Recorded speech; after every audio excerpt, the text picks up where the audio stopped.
What's up, friends of the good mood? This is Manni and welcome to a special video here about the free-for-all game mode. What setups in particular are the most important ones? For example, Scourge. Why is everyone using Scourge on free-for-all? And what setups are in certain situations better and whatnot. So first off, obviously the Scourge has a bit of a problem against guys with physical shields. Although he was kind of taking it down at first, he now brought it up and now I can't do anything against him anymore. And of course the enemy gets the kill instead.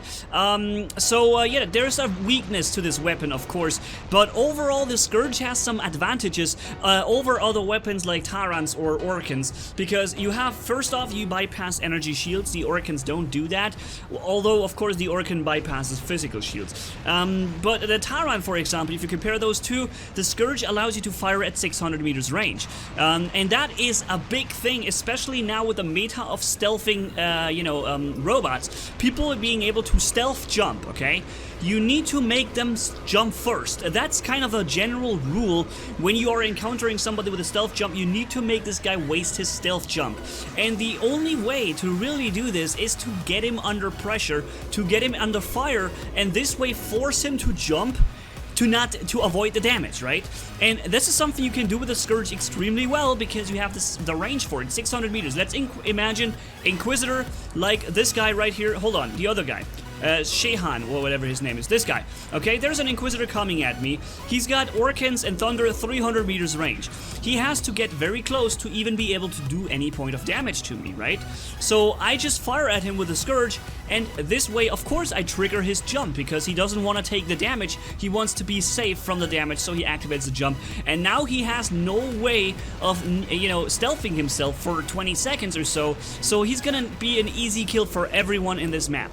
And this, I think, and the fact that you can bypass energy shields like Haechis and you never miss. The weapon auto locks on and targets all by itself. You never miss a shot, and the combination of these things is going to be a great weapon now with a high damage multiplier if you get close, so that you even deal the same damage or maybe even sometimes more damage than Tyrants do, considering that Tyrants need to be aimed right and can sometimes miss, right? And yeah, so overall I think the weapon is extremely good now after it has been buffed in terms of damage multiplier when you get close, and thus you see it a lot more in free-for-all games. And one of the most powerful things you can run right now in free-for-all, if you ask me, is either an Haechis or a Bulgasari with Scourge. Of course the shock train versions of both bots are still going to be more dominant because the freaking shock train just destroys the balancing and goes way beyond. But still, the Scourge is an absolute monster. You can get very close, and a shock train, for example, if you pull the shock train into a short-range brawl, the shock train will then lose. The Scourge can still win, okay? And of course, another way to win free-for-all is to try to grab every kill you can get. You see somebody going down, try to grab it. Try to somehow sneak some damage in, and maybe you're lucky and your shot is going to be the one dealing damage. See, I already see my next goal right there. This guy's already relatively low on health. Dash once, dash twice, zip. And there we go, kill stolen. We didn't get the Griffin before, but we got this guy, and we didn't really do much to deserve this kill, right? We haven't brought our own hit points into the game in order to get this kill, and that's what free-for-all is. Try to sneak the kills as much as you can without actually being exposed to enemy fire, and if in the optimum case, you always just come around the corner and sneak the kill, and then you go back into cover, and you haven't ever been shot. That's the optimum situation. Right now, this guy has found a very good spot for his Inquisitor. His name is Yo-Yo right there, and he is basically he's hiding with his Inquisitor in a tight cover area. And not only tight cover, in addition to that, there is high different levels of obstacles, and when you jump with an Inquisitor, you land on a high surface. You cannot even fire into his general direction because he is now above you and you cannot target above, right? You can just target straight down or in front of you, and just shoot your rockets right there. But if he lands up on a roof, there's no way for you to just generally fire into his direction, and he's doing a good job right there. He's staying right there because this is where you can be as good as you can. However, I'm gonna do the Mario jump with him right here. Hold on a second. Here, I'm gonna absolutely destroy him right now in a second. Hold on, this is gonna be so good. Here. Boom. And I jumped right onto his head. He, of course, I knew he was gonna also activate his jump. Everyone does that. You'd be stealth jumped at by a Spectre, then you use your own stealth jump to negate the damage, and then have your stealth active when his stealth is not active anymore. In this case, I jumped over him, blocked his stealth jump, put him down on the ground, and then let him walk right into these rockets. That's something, you know, it doesn't work all the time, but you can try it once in a while, and it's always fun when it actually works. I try this once in a while, and usually it doesn't work. In this case, it worked fine, but generally, in case if you want to know how to win free for all, and you're talking about, for example, Inquisitors, which many people can now have in the game, because if the supply drops gave you free parts for it, or you know, yeah. So what you have to do in order to really make the profit out of this, make sure your stealth jump comes out later, okay? We have just done the opposite with our stealth jump here, but because it was a kind of a trick that doesn't really work very often with the jumping on top of his head thing, but usually, okay, you would try to want to make the enemy jump first and try to sneak some corner shooting into him, right? Corner shoot the guy, this way you can deal damage to him and make him think, oh my goodness, I have to now stealth jump in order to avoid the damage, and then you stealth jump on him 1 second later. He's gonna stealth jump at you, send his rockets flying, and right before all the rocket salvo hits, that's when you jump. You try to stall the jump moment for as long as you can possibly do it, so that when the moment comes where the rocket actually start dealing damage to you, that's when you jump out of its way. This way you have stalled 1 or 2 extra seconds, and that means your stealth will still be active while his stealth is gone. And that means you win, he loses, okay? Always try to make him jump first, never be the guy jumping first, because it's usually getting you killed, okay? If you play against me and you jump first, you're dead. That's as simple as it goes, and that's usually also, it happens to me too. If I jump first, I'm dead, right? That's how it is against stealth bots. And obviously setups like the Spectre with Orkans, Spectre with Tyrants also, Scourge, Shock Train.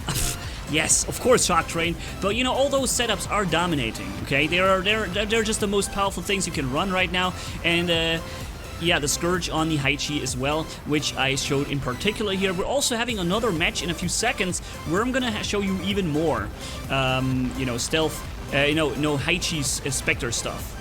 This guy just sneaked my kill stealed the kill, or at least, you know, I was trying to go for it.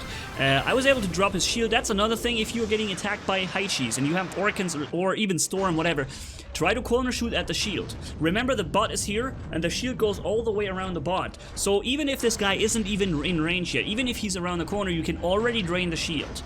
And if you have fully reloaded Orkans, there's no harm for you in actually firing a few of your rockets into the shield, so that your weapon starts regenerating weapons, right? So that you're constantly reloading.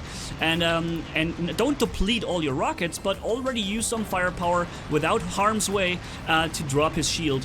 And yeah, make sure this way that once he actually dashes around the corner, he already has lost his shield, and it's more even playing field for you then, right? So there's tons of tips and tricks that you can maximize your playstyle a little bit. In the end, of course, there's still going to be setups that will dominate. Even you can be as good as you want. If you have a Bulgasari and a Spectre Orkan jumps at you, then you're just gonna be toast, unless you can magically somehow sneak around the corner or stay out of the 300-meter range. But usually, if you get caught in this Orkan rain with a physical bot shield, then you're toast, right? That's just how it is. And but still, what I'm trying to do with all my playstyle is I'm trying to, you know, maximize the every situation. Whatever situation I am, even if I'm in a 3-on-1, I'm trying to, you know, come up with some way on which I can do as much efficient stuff as I can before I die. Even if I know I'm gonna die, I'm trying to make the best out of it. And in this case, I made a mistake. I should have jumped right here.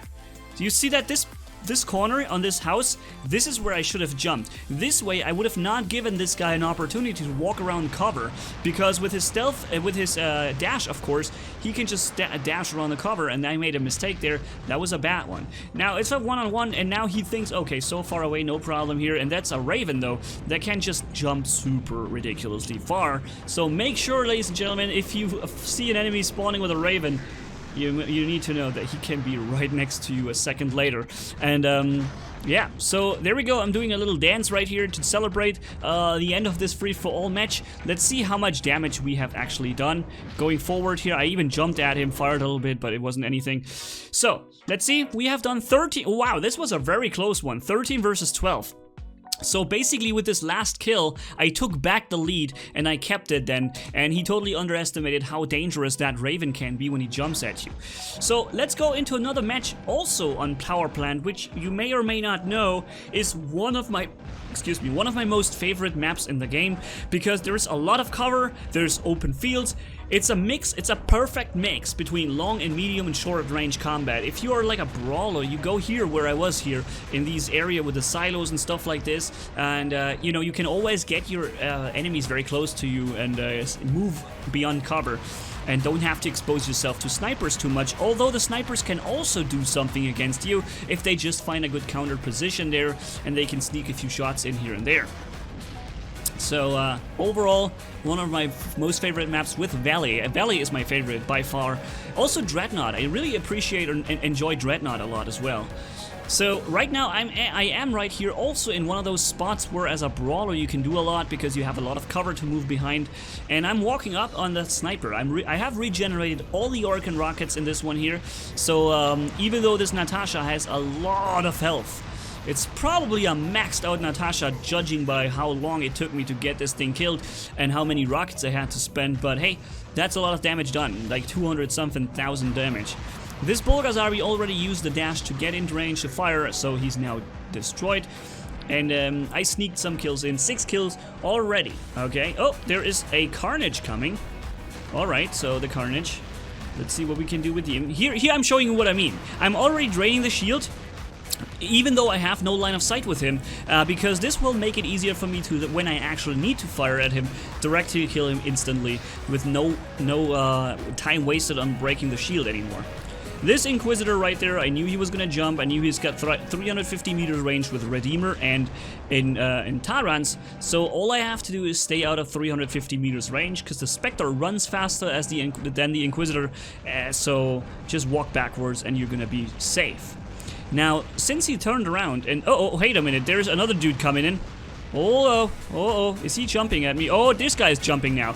So, hitting him in the air a little bit with a few rockets, but unfortunately I couldn't kill him because he wasn't on the ledge.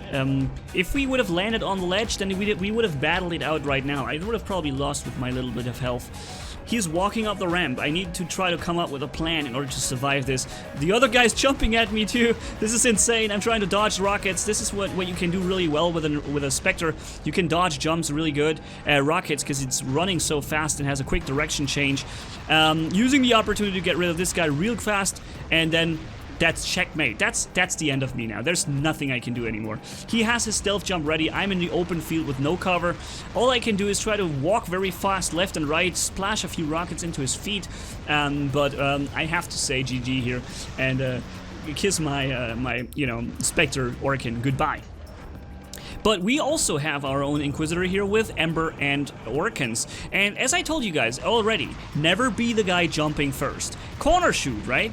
When you corner shoot the enemy, you're putting the pressure on and you're getting him killed. In this case, I wanted to jump because I knew that he was being attacked by somebody else.